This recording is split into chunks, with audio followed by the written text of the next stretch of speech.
Hola a nuestros lectores del Heraldo de León. Pues creo que se nos va a hacer una muy buena costumbre platicar con Magdalena Zavala Bonachea, directora del Museo de Arte e Historia de Guanajuato, y creo que se nos va a sumar cada mes para platicarnos de las actividades que hay y muy interesantes exposiciones que como siempre nos tienen acostumbrados. Y pues bienvenida y esperamos que sea cada mes. ¿Cómo estás, Magdalena? Ay, Sagrario, muchas gracias al Heraldo de León, el que nos dé la oportunidad de convivir a través de sus redes sociales y con sus lectores. Pues un poco el corazón del Fórum y del Museo de Arte e Historia en esta ocasión, ¿no? Claro, y como hemos platicado en otras ocasiones también, lo hacemos con el director del fórum cada mes que nos platica de las actividades correspondientes a lo que es cada mes, vamos, vaya la redundancia, pero en esta ocasión pues vamos a hablar muy ad hoc, temporada de vacaciones ya, vacaciones de verano, y que nos hables de las exposiciones que va a haber en este mes de julio, Magdalena. Sí, pues más que nada comentarte que hemos ampliado, la gente ha aceptado muy bien nuestra exposición del Museo del Prado en Guanajuato y esta exposición la hemos ampliado. Entonces estamos en el último momento, en la última oportunidad que tiene la gente de venir a la calzada, que ya ahora ya bajo el calor y antes de los chubascos, pues que vengan y recorran el espacio de la Calzada de las Artes con una exposición que fue curada por Miguel Palomir, que es el actual director del Museo del Prado, y que esta exposición es muy bonita porque se hizo para un poco socializar los contenidos del Museo del Prado cuando estuvo cerrado. Es una exposición que tiene pues 40 estructuras metálicas en donde ves frente y vuelta diferentes obras maestras que están, digamos, a manera digamos, a una perspectiva, a una proporción de uno a uno. O sea, eso quiere decir que más o menos tú te das cuenta que a veces vas a ver una imagen muy chiquita porque la pieza es más chiquita. Si ves una imagen muy grande, pues solo vas a ver un detalle de esa imagen, ya que es muy difícil encontrar, por ejemplo, en el caso de el Guernica, que es gigantesco, pues no presenta todo el Guernica, sino nada más un detalle del Guernica.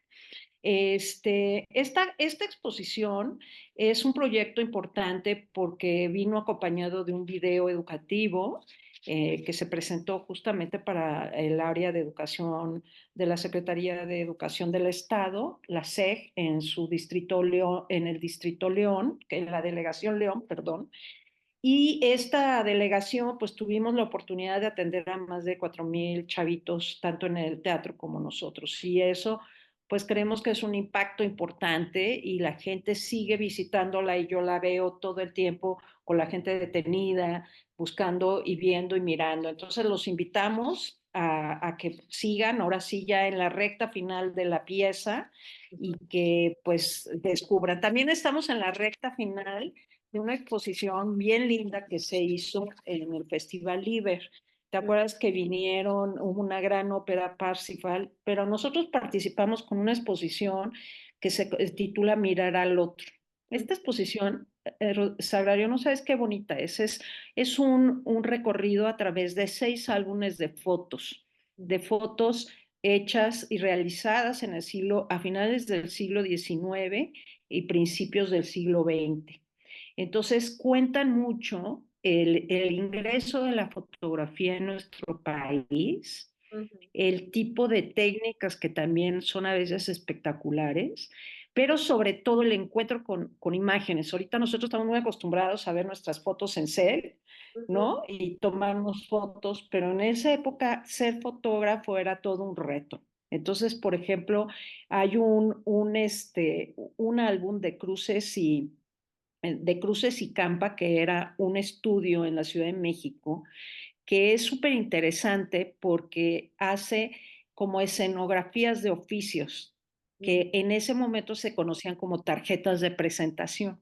Entonces tú te presentabas diciendo que eras aguador, que vendías velas, que hacías juegos pirotécnicos y entonces salían y hacían ambientaciones, algo único en esos estudios pues que no solo eran estudios para tomas fotográficas como pues antes lo hacían, ¿no? O sea, o en la feria que te encontrabas esos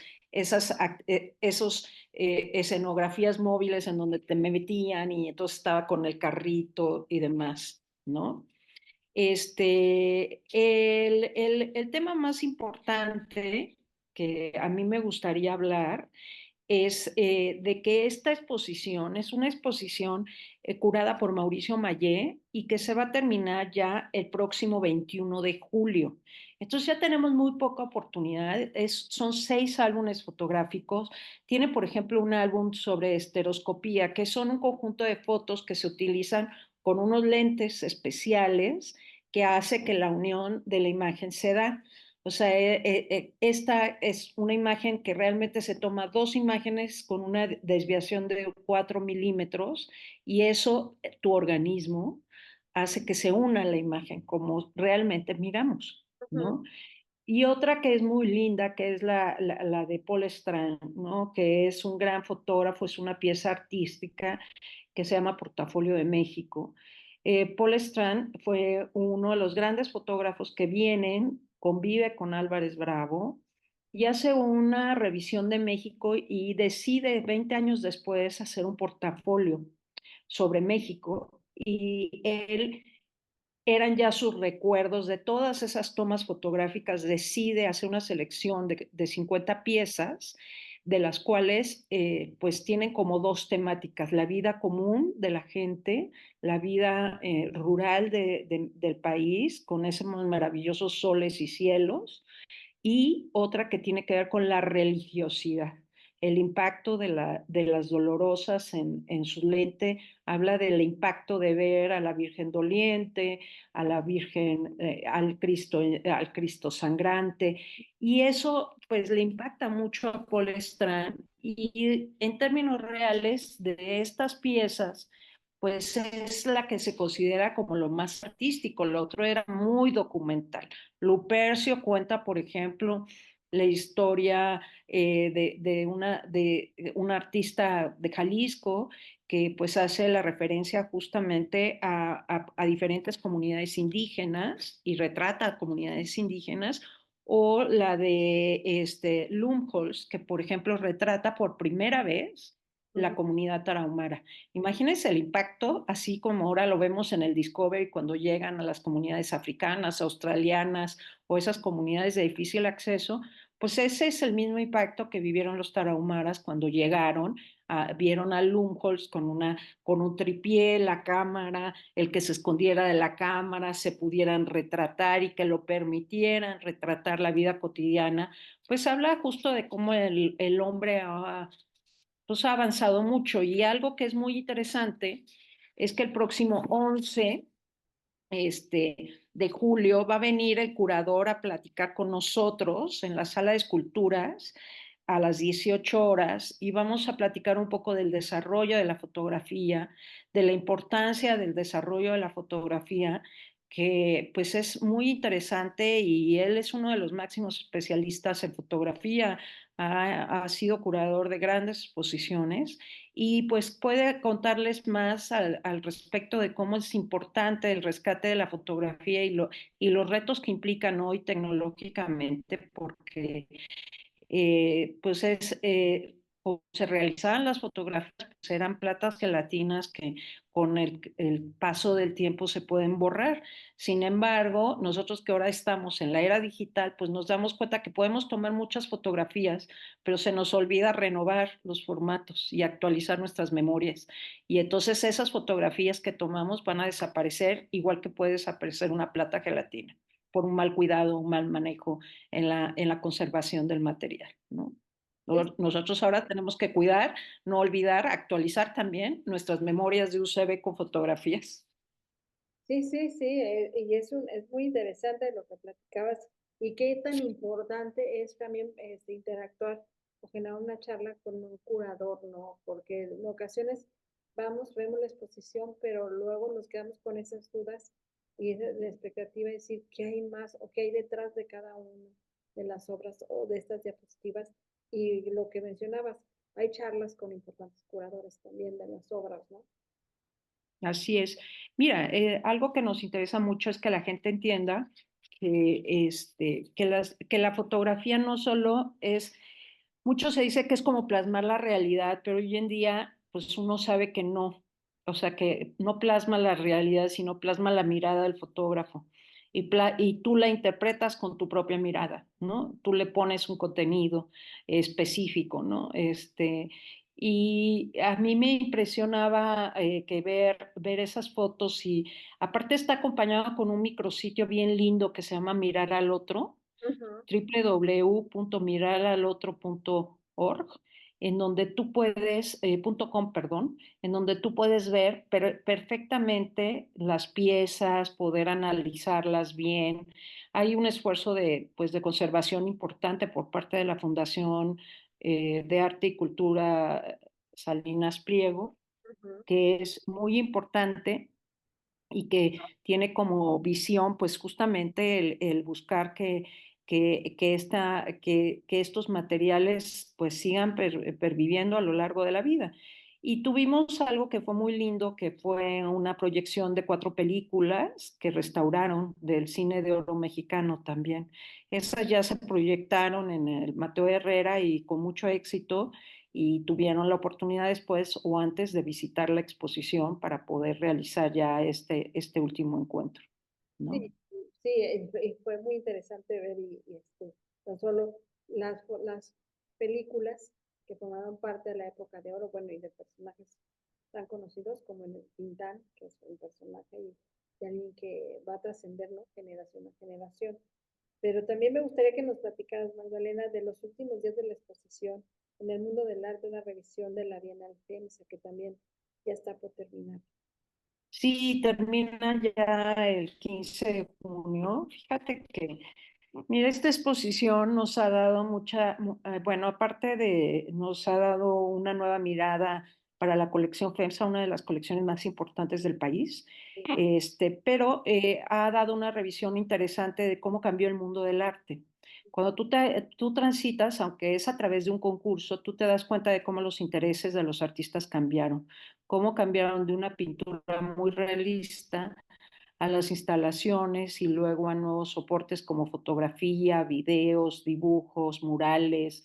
La multiplataforma como el que se conoce, en donde los artistas ya no están únicamente interesados en el producto final, que es la obra, Ujú. sino en el proceso mismo de realización de obra. Entonces, las últimas 3 ediciones han tenido una visión que tiene que ver con el desarrollo, el cómo los artistas van planteando problemáticas y las van haciendo. Entonces, es un poco como la problemática que tú ves y como enseñamos hoy en día a los niños y a los jóvenes, ¿no? O sea, a los niños ya no les decimos, ay, hay contaminación, explicamos, ellos van descubriendo cuáles son los factores de contaminación y cómo podríamos desde nuestra plataforma ayudar a evitar la contaminación. Entonces, un niño es muy consciente de que las comunidades contaminamos, ¿no? Es igual en el arte es exactamente igual, en el arte contemporáneo.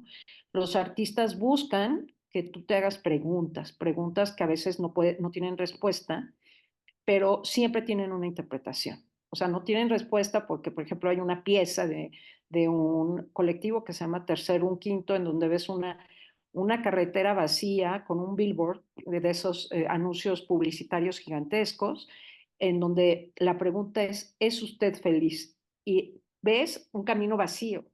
¿Qué te está preguntando ese artista? O sea, te está hablando de una utopía, de que vamos a estar muy comunicados, por un lado, pero si lo ubicas en un terreno en donde están vacías las carreteras, quiere decir que el uso del espacio público está limitado Sí, o da miedo transitar. Pero por el otro lado está en que usted está feliz en este mundo. Entonces hay muchas preguntas que uno se hace al ver una sola imagen. Y eso es lo que te posibilita pues ver 30 años de arte a través de la Bienal FEMSA. O sea, te da cuenta de cómo los artistas empiezan a preocupar por problemáticas como inclusión, como producción, cómo es que se produce el aguacate, por ejemplo, ¿no? ¿Qué implicaciones tiene que nosotros vendamos todos nuestros aguacates a Estados Unidos? ¿no? ¿Cómo llegan ese aguacate? ¿Es el mismo que nosotros consumimos o no? ¿Y por qué eso puede ser un objeto artístico, ¿no? Porque un aguacate hecho en cerámica está dentro de un refrigerador. Todas esas preguntas es lo que hoy en día se suscita en el arte contemporáneo.